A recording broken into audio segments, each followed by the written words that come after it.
yaitu tipe P dan tipe N. Nah, yang pertama kita akan dulu apa itu elektronika ya. Nah, di sini disajikan secara naratif.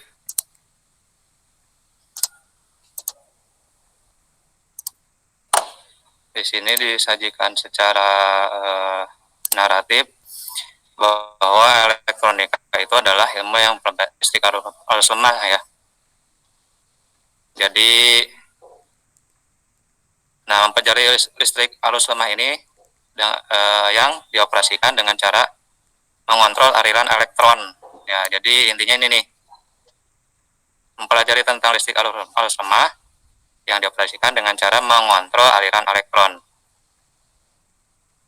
Jadi intinya elektronika ini adalah kita merekayasa bagaimana caranya mengontrol aliran elektron, sehingga dinamakan ilmu elektronika. Nah, pengendalian elektron ini dapat dilakukan dalam ruang hampa. Nah, kalau dulu kan di televisi itu ada yang namanya tabung dioda ya, dioda tabung. Nah, kalau itu sudah ketinggalan zaman ya. Jadi pengendalian elektron ini bisa dilakukan pada ruang hampa atau pada bahan semikonduktor. Ya. Dan kali ini kita akan membahas bagaimana caranya pengendalian elektron pada bahan semikonduktor. Tuh. Jadi dari sini ada yang bisa menyimpulkan nggak apa itu elektronika? Halo? Yang sebelah bisa menjelaskan?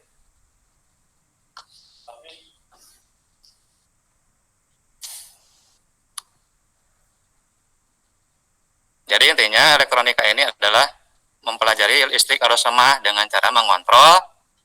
Jadi ini aja nih, elektronika itu adalah listrik arus lemah dengan cara mengontrol aliran elektron. Nah, pengendalian aliran elektron ini bisa dilakukan pada bahan semikonduktor gitu. Jadi kita kan tidak membahas tabung dioda ya, tabung ruang hampa. Nah, di sini kita membahas pengontrolan aliran elektron menggunakan bahan semikonduktor gitu. Tuh. Ya, jadi kalau nanti ada soal, nah jelaskan konsep elektronika ya gitu aja. Mempelajari listrik arus lemah dengan cara mengontrol aliran elektron, salah satunya dengan menggunakan bahan semikonduktor gitu. Nah, dilihat dari kemampuan penghantaran listrik, bahan dapat dikelompokkan menjadi, nah ini kelihatan nggak sih, jelas nggak sih ini slide-nya? Apa tulisannya terlalu kecil? Jelas? Kebaca nggak? Baca ya. Jadi ada 3 ya kemampuan penghantaran listrik itu, ada konduktor, ada semikonduktor, ada isolator. Nah, semikonduktor ini adalah pertengahan antara konduktor dan isolator. Jadi dia itu bisa sewaktu-waktu bersifat konduktor, waktu bersifat isolator ya. Jadi kita akan mengontrol semikonduktor ini apakah kapan dia harus konduksi, kapan dia kapan dia menjadi isolator gitu. Nah, di sini definisi konduktor ya yang dapat menghantarkan listrik dengan baik karena dia mempunyai banyak elektron bebas sifat bahannya itu. Contohnya adalah tembaga, aluminium, besi, emas, perak. Konduktor yang paling baik, bahan konduktor yang paling baik apaan tuh?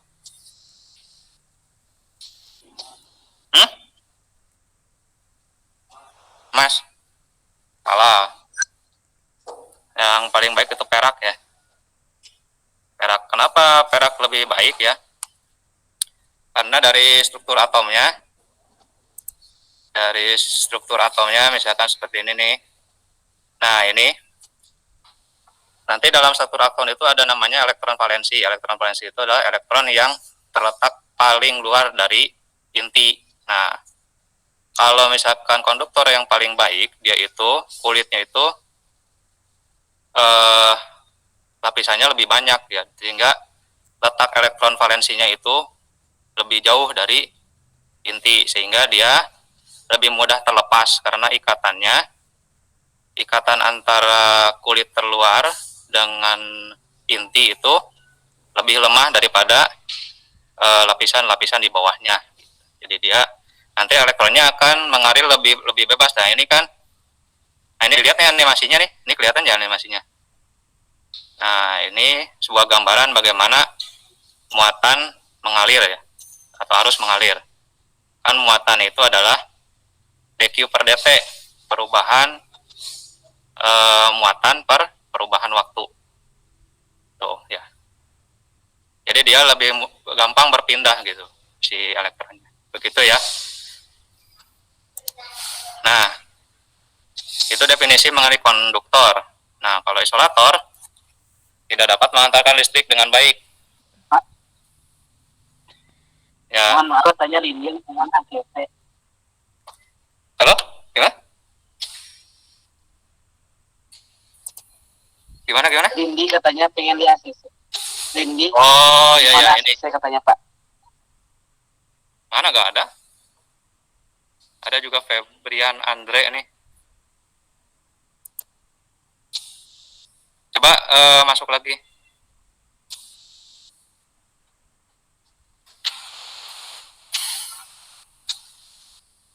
Kita lanjut lagi ya. Nah, ini jelas lah kalau konduktor dan isolator. Nah, selanjutnya adalah semikonduktor. Nah, ini konduktivitasnya berada di antara konduktor dan isolator. Gitu. Nah, ini dijelaskan lagi di poin yang kedua ini. Semikonduktor itu adalah bahan setengah penghantar listrik. Oke. Nah ya. Terus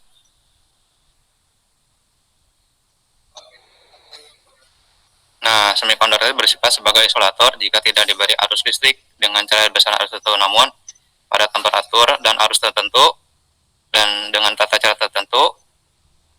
Nah, semikonduktor dapat berfungsi sebagai konduktor. Jadi intinya semikonduktor itu dengan perlakuan tertentu kita bisa mengontrolnya sebagai konduktor atau isolator. Jadi intinya kata-kata yang panjang ini itulah ya. Dari sifatnya semikonduktor itu konduktivitas listriknya berada di antara konduktor dan isolator, dan dengan sifat seperti itu kita bisa mengontrol semikonduktor ini kapan dia harus sebagai konduktor dan kapan dia sebagai isolator gitu. Nah, ini yang perlu diperhatikan sebelum menggunakan semikonduktor. Nah, kita harus tahu dulu spesifikasi dan karakteristik semikonduktor itu ya. Nah, jika kita tidak mengetahui itu, tidak mempelajari karakteristik dan spesifikasinya, maka semikonduktor ini akan tidak berfungsi dan bahkan rusak ya. Dan bahan semikonduktor yang sering digunakan yaitu silikon dan germanium. Jadi perlu diingat ya, silikon, germanium, dan satu lagi sebenarnya gallium arsenid. Gallium arsenid. Ini semikonduktor ini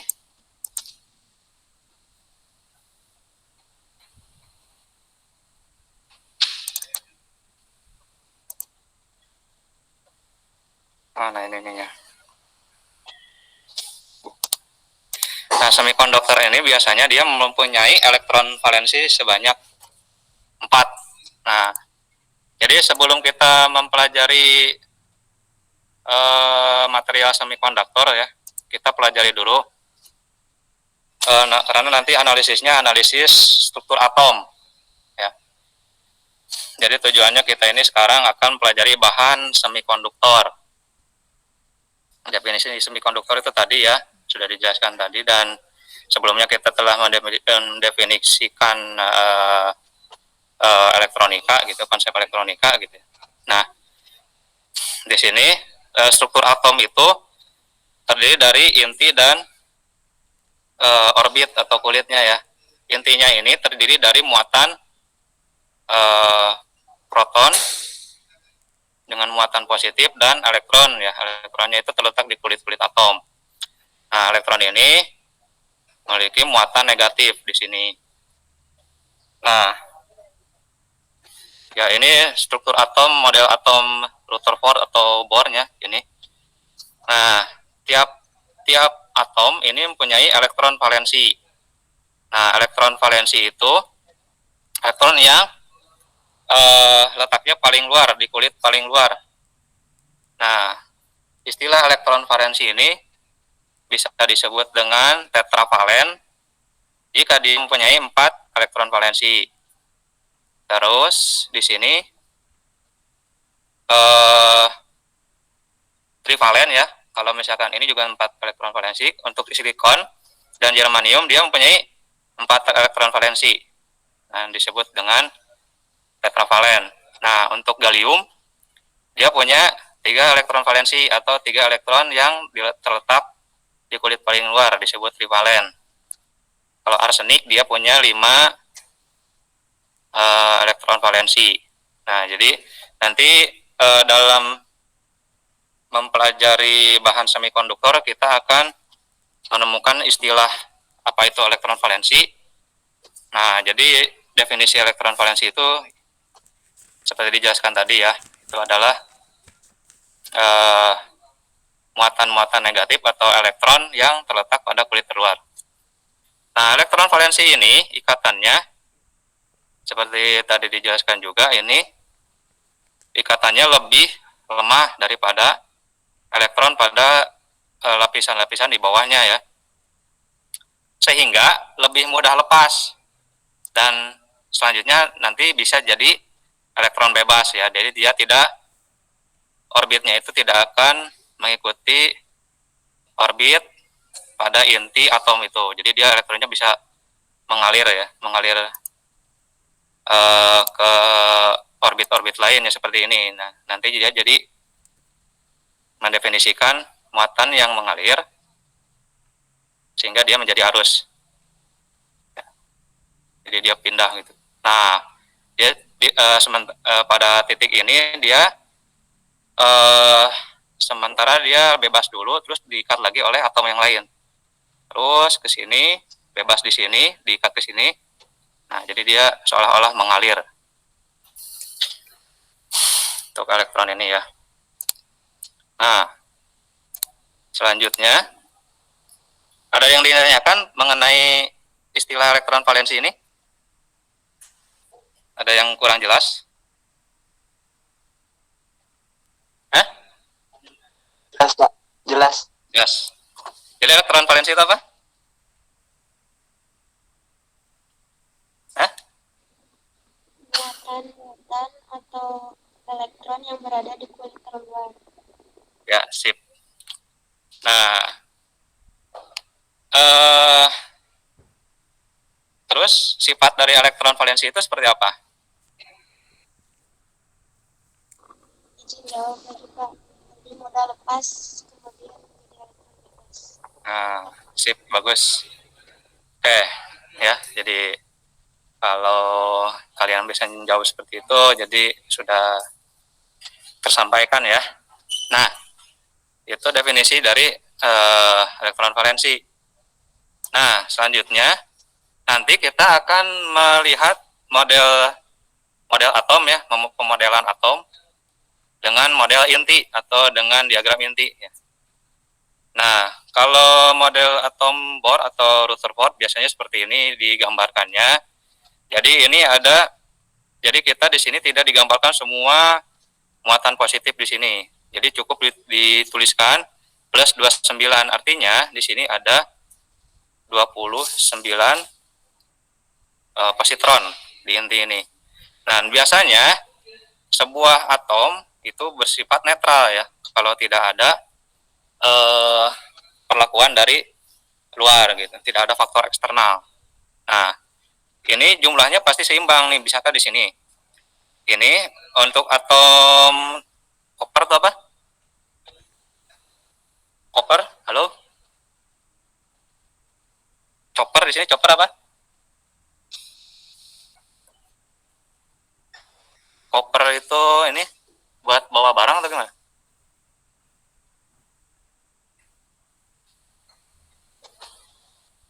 Koper itu tembaga ya. Nah, di sini tembaganya dia bilangan atomnya 29, artinya dia mempunyai inti 29 positron dan dia pastinya seimbang jumlah antara positron dengan elektron. Sehingga digabungkan di sini dia jadi sifatnya netral. Nah, pada diagram inti ini cukup dituliskan seperti ini. Jadi lapisan elektron yang di bawah lapisan kulit atom yang di bawah lapisan elektron valensi, orbit valensi itu diabaikan. Ini pasti jumlahnya 28. Nah, sehingga sisa jumlah intinya yaitu 29 jumlah positron dikurangi jumlah elektron. Dan sehingga di sini ditulisnya adalah plus 1. Jadi penulisan inti pada model atom dengan diagram inti ini cukup ditulis jumlah positron yang harus mengimbangi jumlah elektron pada orbit valensi. Di sini paham nggak? Paham nggak kira-kira? Ada yang kurang paham nggak?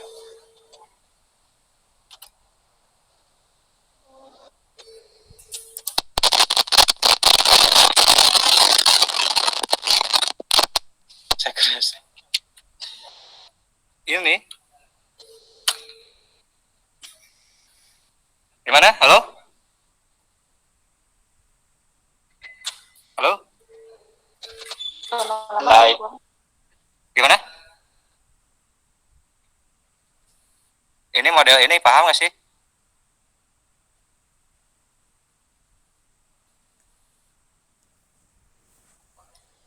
Jadi kan biasanya digambarkannya seperti ini kalau model atom biasa. Nah, kalau model diagram inti itu, nah elektron-elektron yang di bawah orbit valensi itu diabaikan. Nah, dengan mengabaikannya itu memiliki konsekuensi jumlah intinya adalah sisa dari jumlah inti sebelumnya dikurangi elektron-elektron yang diabaikan tersebut. Nah, sehingga penggambarannya jadi seperti ini. Intinya bahwa penggambaran seperti ini itu bertujuan supaya kita melihat gambar atom ini menjadi lebih simpel gitu intinya ya. Jadi ini dengan ini itu sama sebenarnya ya, cuma di sini elektron yang di bawah orbit valensi itu dihilangkan gambarnya. Jelas gak? Halo? Jelas gak, Bud? Hah? Amannya kumaha Master? Jelaskan. Pak, Gimana? satu sebetulnya jaringan saat. Kalau yang satu itu teh dari mana tadi Pak? Positif dari asalnya 29 tuh. Ya, ini kan sebenarnya ini dengan ini tuh sama ya, sama-sama atom tembaga. Cuman di sini penggambarannya elektron-elektron yang di bawah orbit valensi itu tidak digambarkan supaya menyederhanakan modelnya gitu. Jadi ini kan 29 itu plus 29 ini kan jumlah proton. Nah, ini elektron-elektron ini kalau dihitung satu-satu ini pasti jumlahnya 29 dengan elektron valensi. Nah, ini kan disebut elektron valensi kan? Ini disebut elektron valensi belum? Bukan. Halo? Iya, Pak. Nah, jadi dengan mengabaikan ini dan tersisa ini, maka ini si proton dikurangi jumlah elektron, sehingga sisanya adalah plus 1 gitu. Jadi ini dengan ini itu sama-sama netral. Netral itu jumlah elektron dan jumlah proton seimbang gitu. Ini juga jumlah sama, ini elektronnya 29, protonnya 29, di sini protonnya 1, elektronnya 1. Tapi di sini dihilangkan 28 proton dan 28 proton dan 28 elektron. Tuh. Gimana, Saad? Oke, Pak. Coba jelaskan kembali. Oke, itu kayak gimana?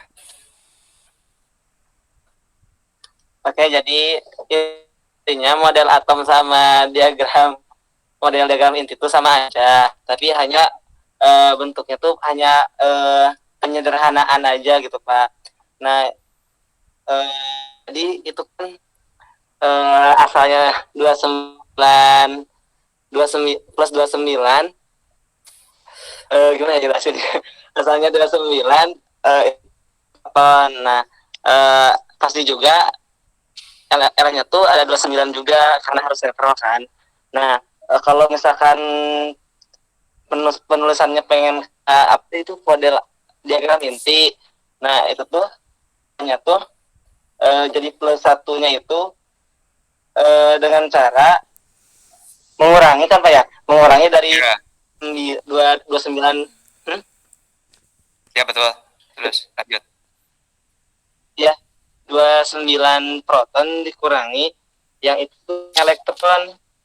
Jadi dari satu, kalau satu mungkin gitu sih. Ya, udah Jadi bagus. dapat satunya tuh, dia dapat satunya tuh intinya 28 tuh. Nah, jadi dapat satu tuh. Nah, satunya itu disimpan tuh di elektron valensi. Ya, udah. Gitu kan, Pak? Ya, betul. Kalau saat pemahamannya gitu sih, tapi bingung aja. Ya, sudah penjelasannya sudah sangat baik ya. Nah, Ya, alhamdulillah, makasih, Pak.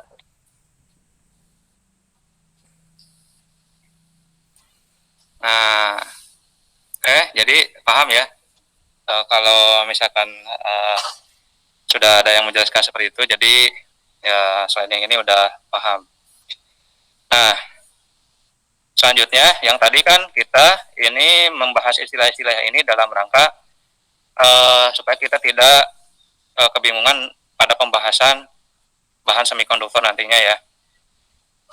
Selanjutnya yaitu istilah kristal, ikatan kovalen. Kristal dan ikatan kovalen ya. Ya, apa itu kristal? Ini gambarnya jelas gak sih? Jelas. Nah, misalkan di sini ya, bahan semikonduktor dengan atom silikon, atom pembangun bahan dari semikonduktor tersebut adalah silikon. Dengan berbahan dari atom-atom silikon. Nah, ketika atom-atom silikon ini membentuk sebuah bahan solid yang akan menjadi bahan semikonduktor, nah dia akan membuat susunan atau membuat pola. Nah, pola seperti ini, polanya jadi seperti ini. Nah, pola seperti ini dinamakan dengan kristal. Ya, jadi kristal itu apa?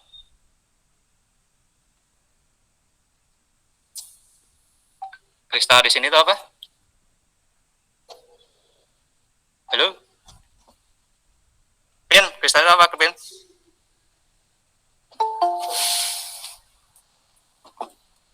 Kristal itu adalah sebuah susunan dari bahan semikonduktor ya, pola susunan bahan semikonduktor. Jadi seperti ini susunannya, itu susunan seperti ini dinamakan dengan kristal.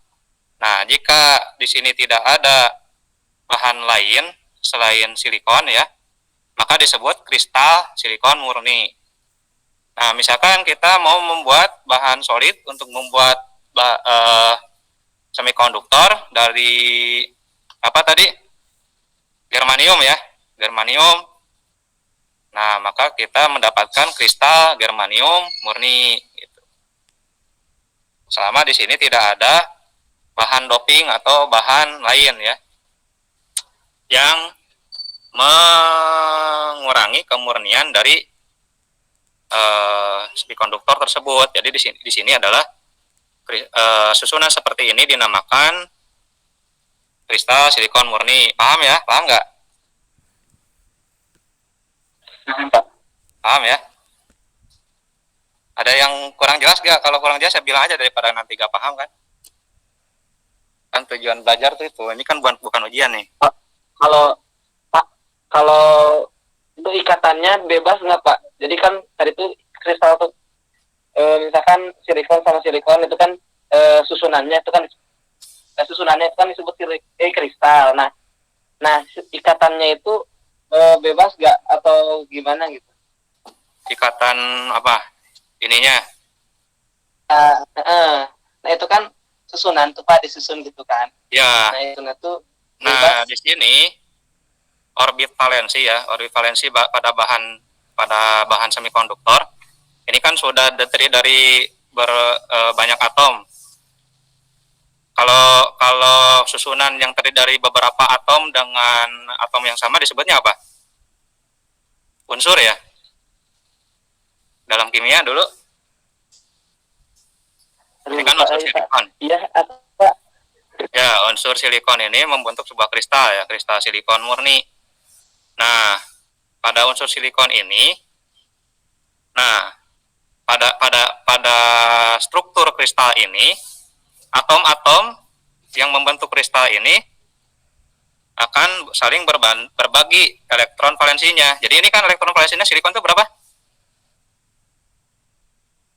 Silikon ini elektron valensinya berapa? 4 ya. 4 ya. Ini ada yang masuk nih, bentar.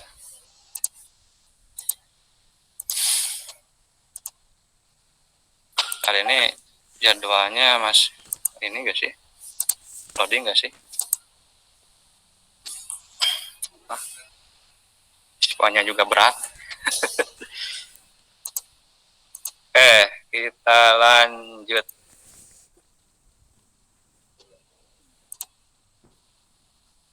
Kita lanjut ya. Jadi 4 ya tadi ya. Elektron valensinya berapa? Silikon itu 4 ya.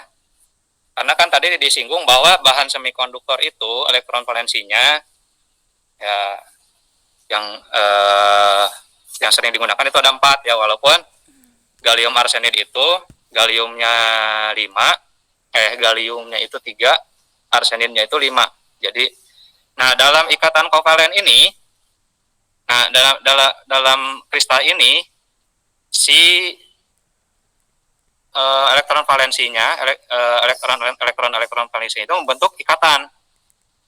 Ini saling berbagi elektron ya, sehingga jumlahnya ini untuk satu atom silikon ini elektron valensinya jadi 8. Di mana 8 ini untuk atom silikon merupakan jumlah elektron paling banyak yang diizinkan pada kulit terluarnya, atau disebut dengan saturasi valensi, di mana saturasi valensi itu adalah jumlah elektron pada kulit luar berada pada titik jenuh, atau kalau sudah jenuh kan dia kan udah istilahnya udah paling penuh ya.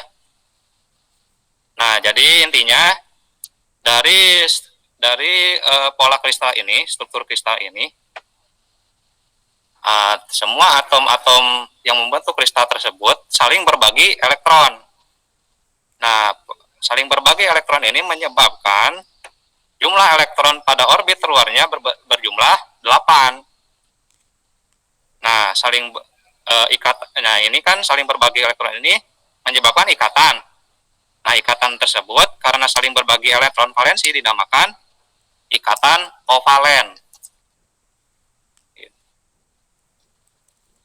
Jadi begitu saat ikatannya tidak bebas, dia harus, kalau misalkan silikon, jumlahnya harus 8. Dan polanya pasti jadi seperti ini. dan itu sudah hukum alamnya ya, hukum dari Allahnya seperti itu. Gimana saat? Pak, oke. Siap. Coba jelasan lagi.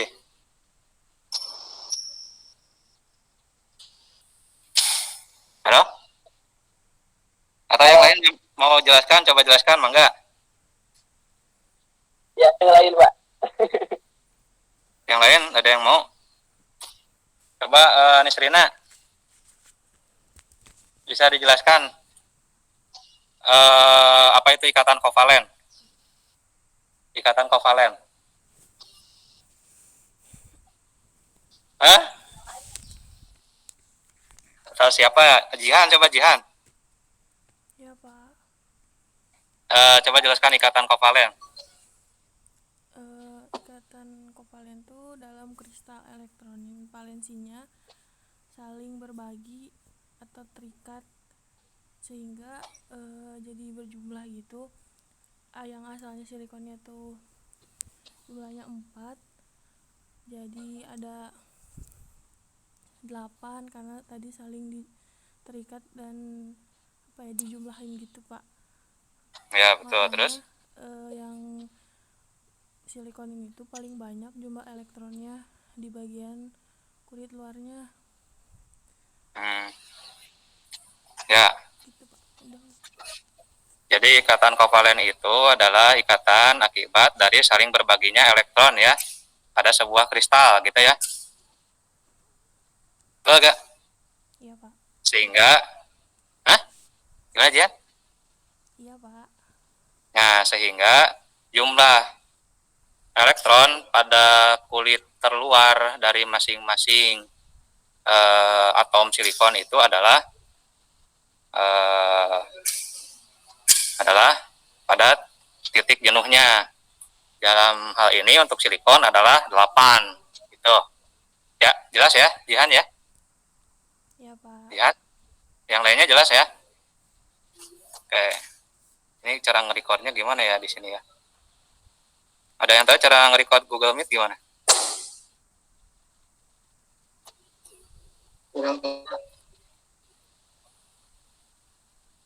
Ini masih nyala ya. Nge-record Google Meet. Harus sambil istirahat dulu ya. Sambil Anda merefresh lagi. Tadi dari mulai konsep elektronika sampai elektron valensi.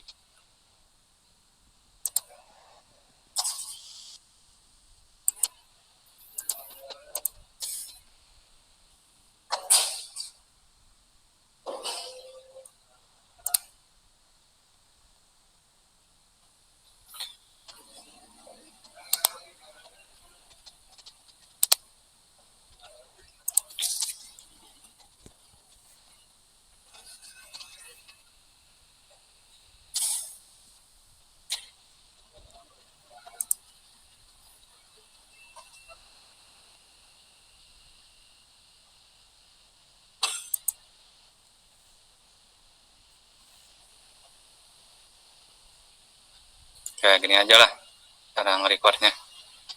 Nah, gitu ya mengenai kristal dan ikatan kovalen. Jadi kristal itu adalah susunan yang terbentuk ketika atom-atom dari bahan sebuah semikonduktor membuat sebuah benda solid. Nah, susunan itu menyebabkan saling berbaginya elektron valensi dari masing-masing atom sehingga membentuk sebuah ikatan, dan ikatan itu dinamakan dengan ikatan kovalen ya. Mohon dicatat. Nah, selanjutnya ada yang diistilahkan dengan hole. Hole ini ya kalau ditranslate itu lubang. Nah, jika sebuah kristal ya, misalkan di sini kristal silikon, itu ditempatkan pada suhu di atas suhu 0 derajat Celcius. Nah, dia akan mengalami vibrasi atau misalkan si kristal ini terpapar cahaya. Kristal ini terpapar cahaya ya, nanti dia akan si atom-atom ini akan bergetar. Nah, pergetaran si atom-atom itu menyebabkan elektron ini dapat menyerap energi kinetik sehingga dia bisa lepas dari orbitnya. Nah, jadi si elektron valensi misalkan di sini nih, dia menyerap energi dari getaran tersebut yang diakibatkan oleh paparan cahaya dan atau panas atau pertambahan temperatur. Nah, si atom-atom ini bergetar sehingga si elektron ini menyerap energi kinetik sehingga dia mempunyai cukup energi untuk terlepas dari ikatan atom tersebut atau terlepas dari orbit valensinya tersebut sehingga dia lepas. Jadi dia bebas ya, bisa kemana-mana gitu. Nah, ini kan di sini dia lepas sehingga menyebabkan ruang kosong pada orbit valensi. Nah, ruang kosong inilah dinamakan dengan hole. Jelas gak? Apa yang diistilahkan dengan hole di sini? Gimana, Pin? Ruang kosong yang mana, Pak? Hah? Ruang kosong ini kan asalnya kan. Nah, ini kan misalnya nih, ini kan misalkan ini atom silikon ya. Oh.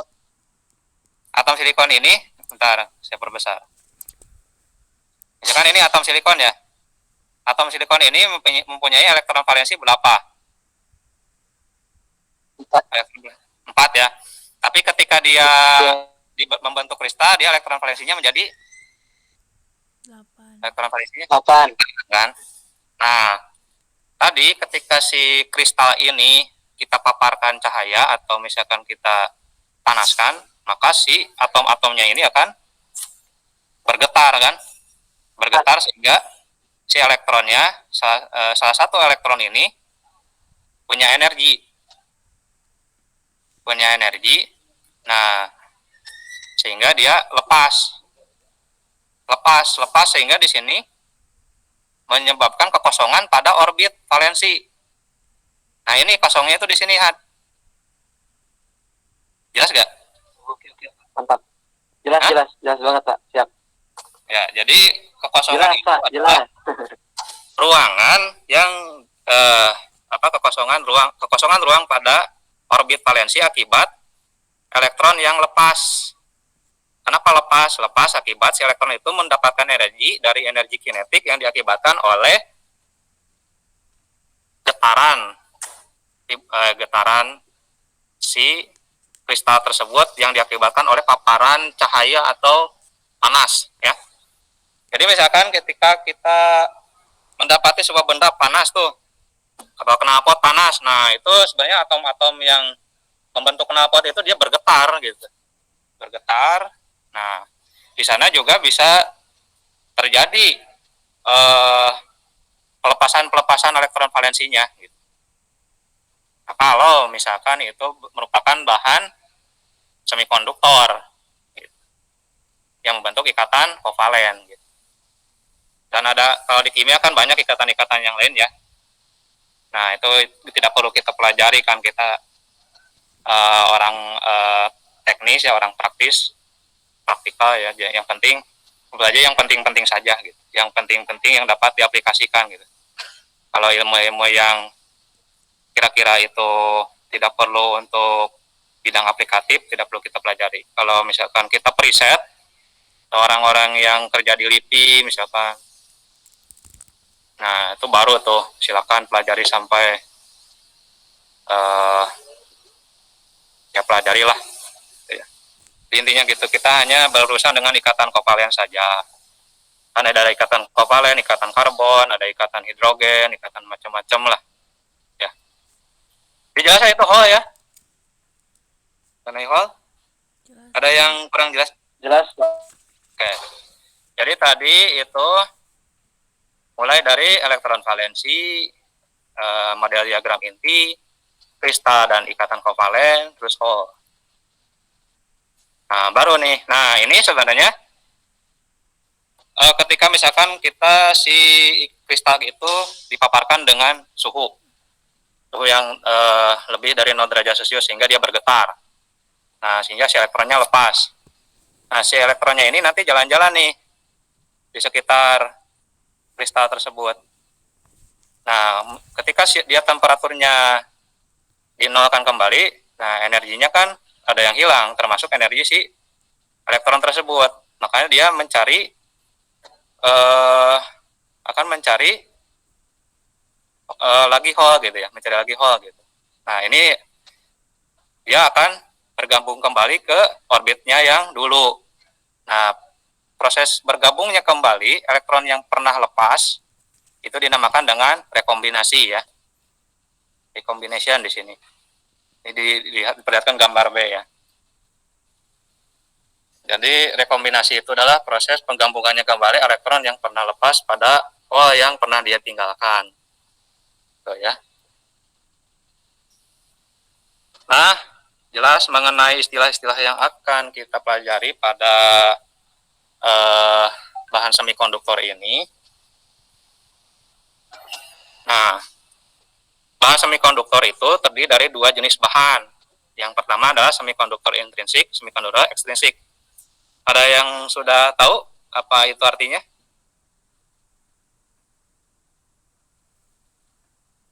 Halo? Halo, pada kemana nih? Atau pada belum tahu semua? Belum, Pak. Belum. Nah, oke. Baiklah, kita pelajari bareng-bareng ya. Pertama, kita akan mempelajari dari sebelah kiri dulu ya, semikonduktor intrinsik. Jadi, semikonduktor intrinsik itu adalah semikonduktor yang disebut murni. Nah, contoh yang tadi, kristal silikon ini ya, di sini silikon semua gitu ya, gak ada bahan lain, misalkan boron, gallium, arsenik gitu ya. Dia hanya silikon saja gitu. Jadi ini disebut dengan kristal silikon murni kan. Nah, ini merupakan salah satu contoh semikonduktor intrinsik. Jadi semikonduktor intrinsik itu apa? Halo? Yes? Semikonduktor intrinsik itu apa? Halo.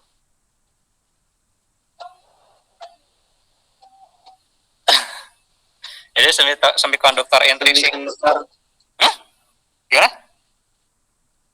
Siapa yang jawab? Izin jawab, Pak. Ya, silakan. Saat ya. Jadi katanya semikonduktor intrinsik itu semikonduktor murni. Jadi yang kayak di silikon aja kayak gitu, Pak. Ya, jadi tidak ada bahan lainnya ya selain bahan semikonduktor tersebut kan? Ya. Jadi intinya semikonduktor intrinsik itu tidak ada bahan lain, ya tidak ada bahan campuran. Intinya adalah semikonduktor murni itu adalah semikonduktor intrinsik itu adalah semikonduktor yang hanya berbahan dari atom pembentuk semikonduktor itu sendiri. Tidak ada atom-atom lain. Tapi mungkin nggak semurni itu gitu. Misalkan dalam satu bahan semikonduktor itu tidak ada bahan lain gitu. Tidak bahan. Pernah lihat silikon murni nggak? Silikon itu buat operasi plastik kan?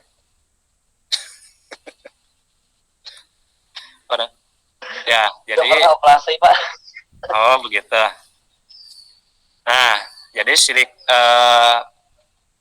mencari bahan semikonduktor murni itu sangat sulit ya. Sulit, pasti ada paparan bahan lain ya. Kalaupun misalkan dibuat di pabriknya sudah semurni mungkin, nah pada prosesnya dia akan terpapar bahan lain, apakah itu boron, gallium apa yang gitu. Nah, itu saya dapat menyatakan seperti itu dijelaskan di sini ya, di referensi utama kita ya. Di sini dijelaskan ya. Nah, ini salah satu ikatan kovalen yang merupakan kombinasi dari gallium dan arsenik, di mana gallium itu punya 3 elektron valensi dan arsenik yang punya 5 elektron valensi. Tapi di sini total elektron valensinya itu tetap berapa? Kalau gallium 6 ya. Kalau arsenik ini berapa? 1, 2, 3, 10 ya. Jadi 6 ditambah 10 dibagi 2 jadi 8 gitu. Jadi tujuannya dia ingin punya 8 elektron valensi, tapi bisa direkayasa dengan ini. Tapi untuk membahas ini mungkin terlalu kompleks ya. Jadi gallium arsenik ini sebenarnya salah satu bahan semikonduktor yang sering digunakan juga ya. Tapi kalau kita membahas ini terlalu kompleks ya. Kita bahas yang dasarnya saja, silikon dan germanium. Nah, di sini jelaskan bahwa untuk mendapatkan semikonduktor intrinsik itu sulit ya. Nah, di sini saja misalkan untuk misalkan silikon nih, jika kita menggunakan membuat semikonduktor silikon misalkan sekian sentimeter ya, maka terdapat karir intrinsik. Karir intrinsik itu adalah bahan yang membuat si bahan itu tidak murni lagi gitu ya. Ada bahan-bahan asing, itu adalah kemungkinannya 1,5 kali 10 pangkat 10 per cm kubik. Nah, bentuknya itu adalah sebesar elektron ya. Jadi 1,5 kali 10 pangkat 10 buah elektron per cm kubik. Jadi sulit ya untuk mendapatkan yang benar-benar murni gitu. Ya, jadi itu sebenarnya tidak terlalu penting dalam sebuah konsep sini. Jadi cuma intermezzo aja gitu ya.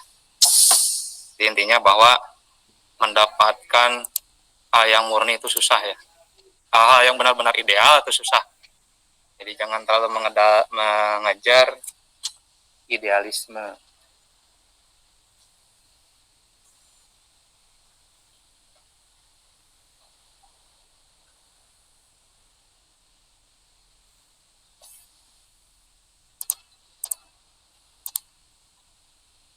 Nah, ini saya coba tampilkan Jawa, susah sekali.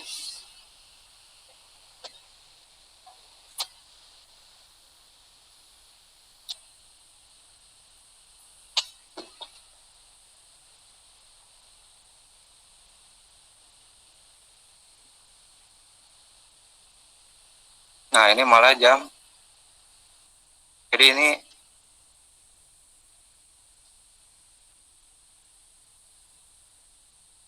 sudah tidak bisa bikin BAP ya.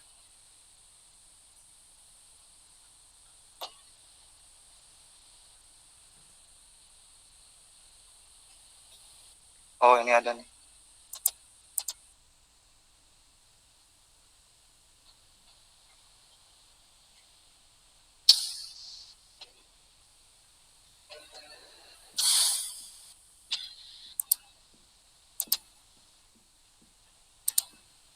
Jadi jelas ya mengenai semikonduktor intrinsik? Halo? Jelas, Pak. Ya, ya sebentar ya. Iya, Pak, siap.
Jika berubah waktunya ya.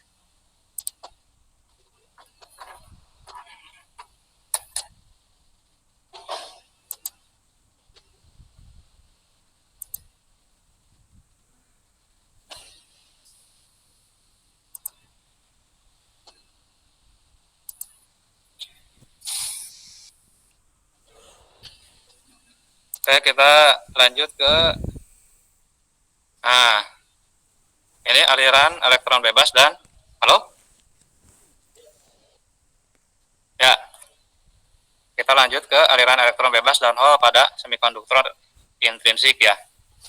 Misalkan di sini kita punya kristal semikonduktor intrinsik atau kristal murni ya, misalkan ini silikon lah, taruhlah silikon di sini. Nah, di sini kita panaskan silikon itu sehingga ada satu elektron yang lepas. Dengan elektron yang lepas itu dia apa namanya? Dia jalan-jalan gitu, sehingga dia letaknya ada di sini. Nah, otomatis silikon yang dipanaskan ini melepaskan sebuah elektron dan meninggalkan hole atau lubang.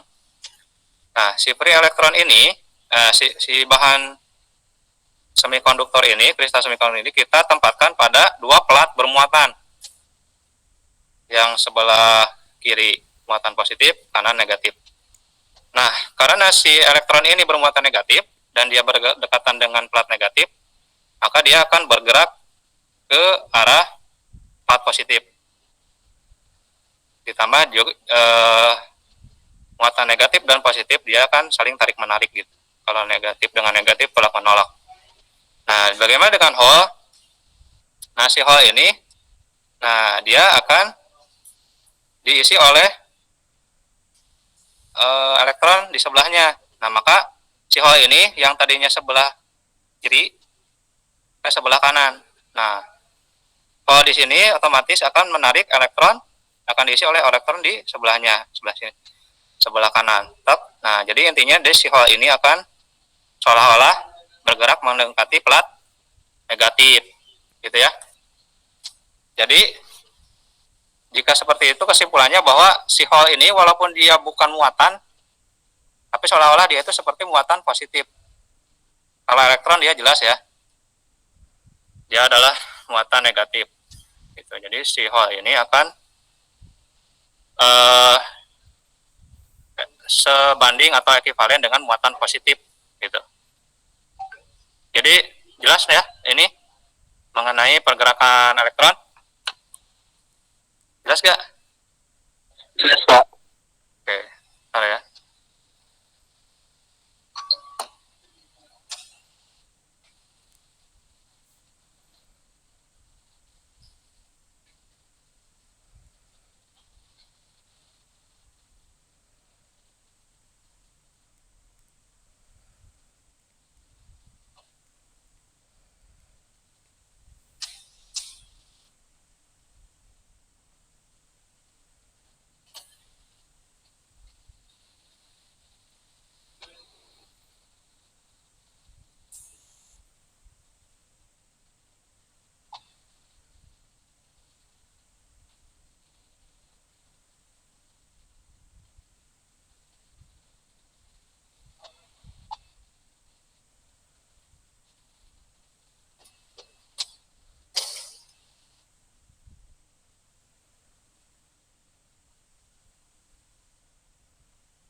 Nah,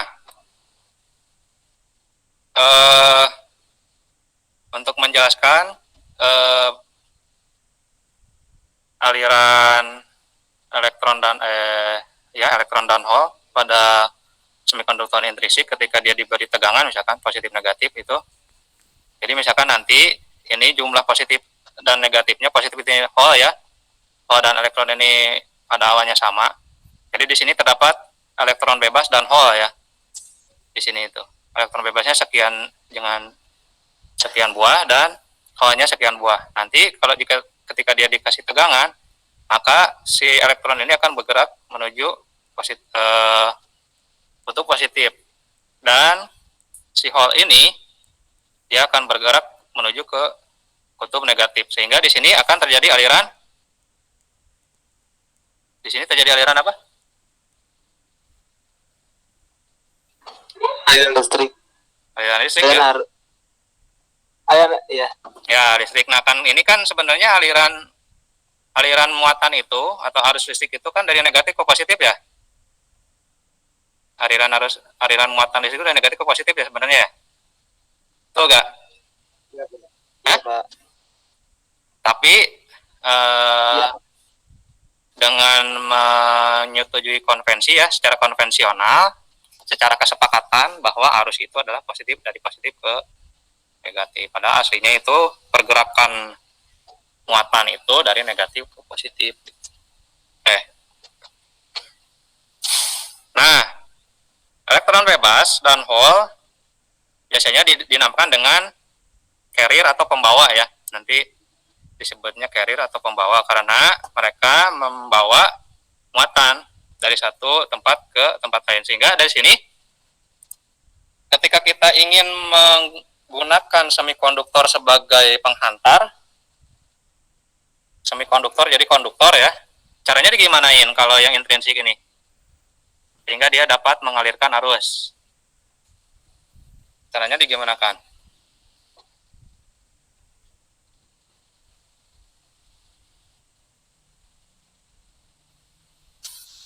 Halo? Tadi kan ketika dia 0 derajat nih, ketika 0 derajat Celcius, dia si kristal silikon itu, kristal silikon itu dia dalam keadaan tidak ada elektron bebas ya, sehingga dia bersifat, kalau jumlah elektron dan positronnya sama, elektron dan protonnya sama, jadi Netral ya, netral, dan dia lebih bersifat ke apa? Jadi ketika dia tidak dipanaskan, dia itu lebih bersifat ke isolator. Betul nggak? Nah, ketika dia dipanaskan, terus menerus dipanaskan sampai si elektron bebasnya banyak, dengan banyaknya elektron bebas dan hole itu, maka dia bisa mengalirkan arus, sehingga dia menjadi, ketika dia bisa mengalirkan arus, dia menjadi konduktor. Jadi supaya si semikonduktor ini dibikin jadi konduktor, harus digimanakan? Harus ada hole sama dikasih arus listrik ya Pak. Harus ada hole dan harus ada elektron bebas. Bagaimana caranya mendapatkan hole dan elektron bebas? Dengan cara itu Pak dikasih lebih dari 0 derajat. Ya, dipanaskan ya. Jadi rekayasanya ketika kita menggunakan semikonduktor menjadi konduktor, kita panaskan dulu. Nah, sehingga dia jadi konduktor. Nah, kalau ketika ingin dibuat sebagai isolator ya kita kembalikan lagi dia ke 0 derajat gitu ya. Gitu ya. Halo? Siap Pak, siap. Nah, saya memperbarui BAP dulu ya. Untuk masuk ya 2 ini harus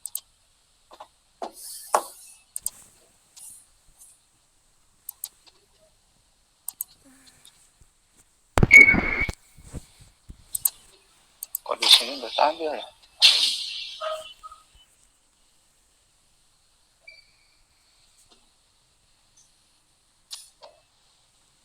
Wah, ini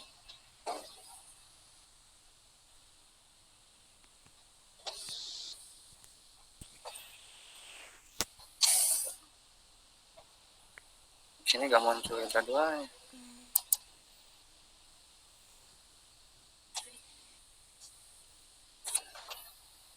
Astagfirullah.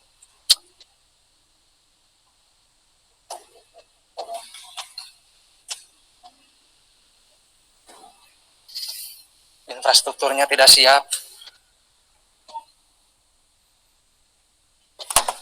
Bisa dilanjut? Halo? Lanjut. Ya, jelas ya bagaimana cara kita menggunakan semikonduktor intrinsik ya.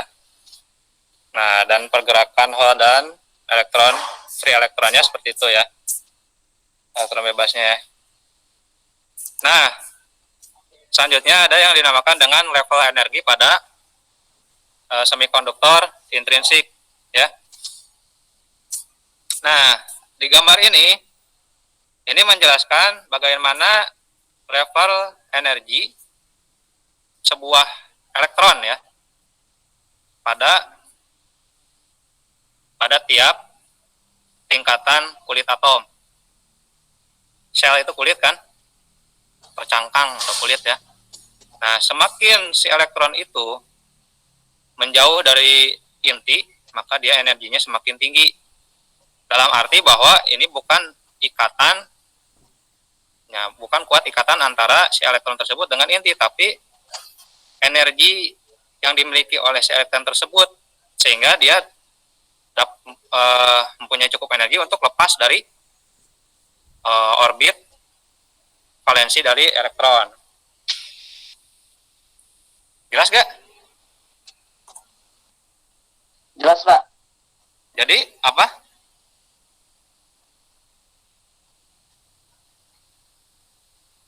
Jadi izin jelasin, Pak.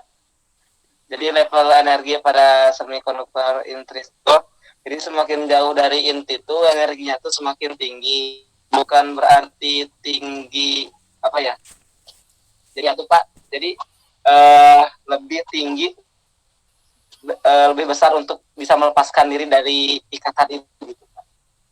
Ya, dari orbit valensinya ya, atau dari ikatan dia dengan atom tersebut. Jadi dia bukan, jadi si elektron ini bukan milik dari atom asalnya gitu ya. Jadi misalkan di sini, nah ini misalkan ini adalah orbit valensi. Nah, dia kan letaknya paling luar nih, dia energinya semakin lebih tinggi. Nah, ini kalau misalkan dia masih bergerak dalam orbit atom tersebut, dia masih milik absen udah bisa di ini ya, dilakukan ya. Nah, jadi si elektron tersebut kalau misalkan dia masih berada di orbit atomnya, dia masih milik atom tersebut. Tapi ketika si elektron itu lepas, dia bukan milik lagi si atom ini. Dia sudah independen ya. Begitu penjelasan dari level energi ini.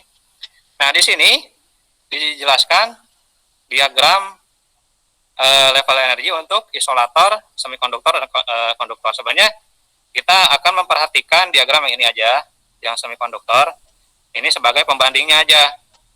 Kondisi jika misalkan ini isolator yang baik, contohnya apa? Isolator yang baik.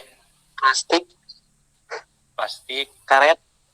ya, karet itu kayu ya, itu bahan kimianya apa sih? Atau Ya, kayu. dari atom apa sih? Jadi intinya ya atom yang membentuk isolator, nah dia itu energinya itu energi gapnya, EG itu energi gap ya. Energi gapnya itu terlampau jauh dengan tingkatan energi di mana si elektron ini dapat membuat si kristal itu menjadi konduktif. Dalam arti banyak elektron yang bebas. Di sini dia susah sekali untuk mencapai pita konduksi ya. Jadi intinya bahwa supaya si elektron ini dapat lepas itu sangat sulit ya. Sehingga dia terikat di sini. Udah bisa absen nggak sih? Loading banget ya? Belum, Pak, Budiman. Loading sekali ya. Oke. Nah, kita loncat dulu ke konduktor. Kalau konduktor, nah si energi si elektron-elektron yang pada pita valensinya itu sudah cukup tinggi untuk mencapai titik energi di mana dia itu bisa lepas. Ya. Jadi si elektron ini yang pada orbit valensi itu dia energinya sudah sangat tinggi sehingga dia bisa dapat dengan mudah mencapai tingkatan energi konduktif ya, atau dia sudah bisa lepas. Nah, bagaimana dengan semikonduktor? Nah, semikonduktor itu ya energi gapnya itu di antara isolator dan konduktor. Jadi dia tidak jauh-jauh amat ya. Kalau di sini energi gap yang dipunyai elektron pada orbit valensi sehingga dia dapat lepas itu adalah lebih dari 5 elektron volt. Tapi untuk bahan-bahan semikonduktor itu sekitar 0,6 sampai 1, dia cuma butuh nambah energi sekitar segini sehingga dia bisa lepas. Kalau elektronnya sudah pada lepas kan banyak lepas sehingga dia bisa jadi konduktor. Ya, jadi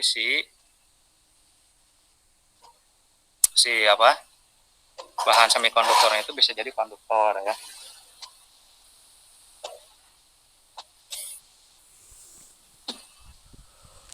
Paham nggak ini maksudnya? Ada yang tidak mengerti nggak pada gambar ini? Halo?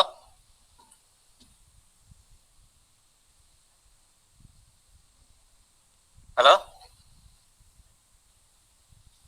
Gambar ini paham nggak? Tadi sudah dijelaskan ya gambar yang ini.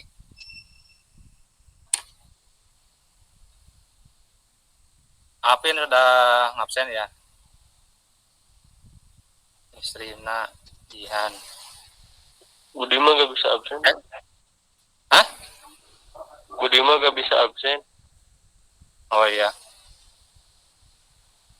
Restu ada gak sih? Restu? Halo?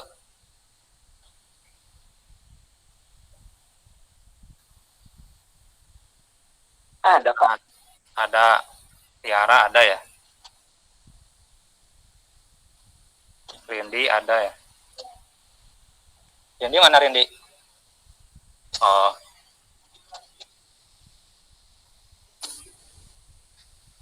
Terus Irfan, mana Irfan? Irfan Effendi. Halo? Ah, ini ada nih.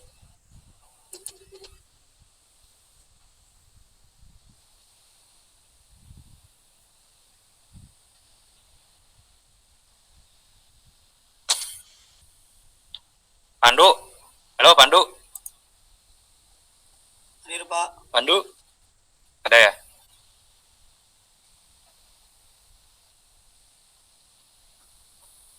Jadi gimana nih?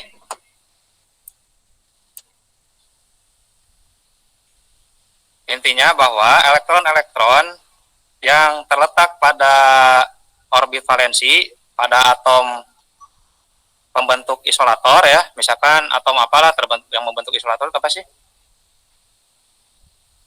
Nah, dia itu membutuhkan energi yang sangat besar untuk bisa lepas dari orbit valensinya. Kalau konduktor, dia hanya membutuhkan sedikit energi, misalkan pada tembaga, ya, elektron valensinya itu hanya membutuhkan energi yang sangat kecil untuk bisa lepas dari orbit valensinya. Dan untuk semikonduktor itu energi yang diperlukan antara energi yang diperlukan oleh elektron pada atom isolator dan energi yang diperlukan antara oleh energi yang diperlukan oleh atom pada isolator dan energi yang diperlukan oleh elektron pada atom konduktor ya. Jadi intinya untuk isolator elektron memerlukan lebih dari 5 elektron volt. Kalau konduktor mungkin dia 0, sekian lah, 0, sekian elektron volt. Tapi untuk semikonduktor itu 0,67 sampai 1,43. Ya. Jelas? Jelas gak? Jelas, Pak. Oke, sip. Nah, tadi bicara tentang level energi dan bicara tentang semikonduktor intrinsik ya. Ya untuk definisi dari semikonduktor ekstrinsik itu ya gampang sekali ya. Jadi semikonduktor ekstrinsik itu gimana?